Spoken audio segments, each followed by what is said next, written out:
മാന്യ പ്രേക്ഷകർക്ക് ബ്രൈറ്റ് ന്യൂസിലേക്ക് സ്വാഗതം. പ്രധാന വാർത്തകൾ.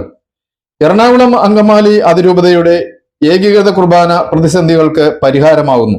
സഭയുടെ ഔദ്യോഗിക സംഘടനയായ AKCC എന്ന കത്തോലിക്ക കോൺഗ്രസിലൂടെ.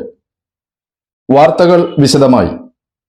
ഏറെ വൈകിയാണെങ്കിലും എറണാകുളം അങ്കമാലി അതിരൂപതയിൽ ഏകീകൃത കുർബാന ക്രമം നടപ്പിലാക്കാൻ ഫാദർ ഫിലിപ്പ് കവിയലിന്റെ നേതൃത്വത്തിലുള്ള കത്തോലിക്ക കോൺഗ്രസ് തിരുവാങ്കുളം സെന്റ് ജോർജ് ദേവാലയത്തിൽ സമൂഹബലിയും സിറോ മലബാർ സഭ വിശ്വാസി സംഗമവും നടത്തുന്നു.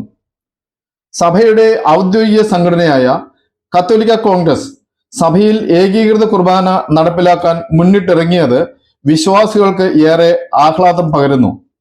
ഈ വിഷയത്തിൽ സമവായവും വിട്ടുവീഴ്ചയുമില്ലാതെ മുഴുവൻ ദിനങ്ങളിലും അതിരൂപതയിൽ ഏകീകൃത കുർബാന നടപ്പിലാക്കാനുള്ള നീക്കത്തിലാണ് കത്തോലിക്ക കോൺഗ്രസ്.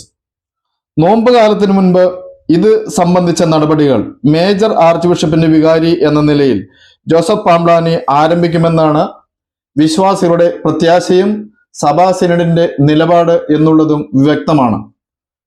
മാസത്തിൽ ഒരു ഏകീകൃത കുർബാന, പിന്നെ എല്ലാ ദിവസവും ജനാഭിമുഖ കുർബാന എന്ന സമവായ കുർബാനയോട് വിശ്വാസികൾക്ക് യോജിക്കാനാകില്ല. സമവായ ഫോർമുല കുർബാന ജനങ്ങൾ വിശ്വസിക്കുന്ന കത്തോലിക്ക കോൺഗ്രസിലൂടെ അടിച്ചേൽപ്പിക്കാൻ സഭയുടെ ഒരു മെത്രാൻ പോലും ശ്രമിക്കരുത്. അത്തരം നിലപാടുകൾ സ്വീകരിച്ചാൽ സഭയുടെ ഔദ്യോഗിക സംഘടനയായ കത്തോലിക്ക കോൺഗ്രസിനോടുള്ള വിശ്വാസം പൊതുവിശ്വാസ സമൂഹത്തിന് നഷ്ടപ്പെടും.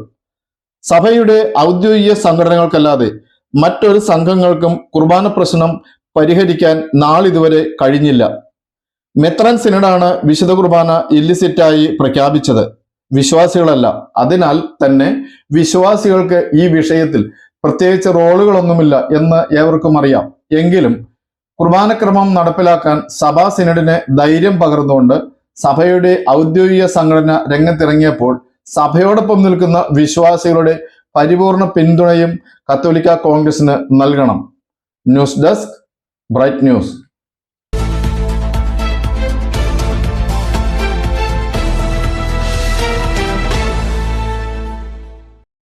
This news brought you by Renovation World.